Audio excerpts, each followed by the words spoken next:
deterioration of air quality in surrounding areas, which can have adverse effect on human health and the environment. To mitigate this form of pollution, strict regulations and emissions control technology are often put in place to reduce pollutants emission from industrial smokestacks and heating system.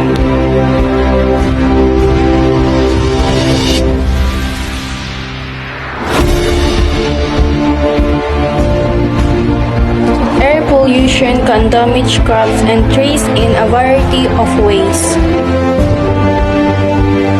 Breathing polluted air puts you at higher risk of asthma. They can enter our bloodstream and contribute to coughing or itchy eyes and cause or worsen many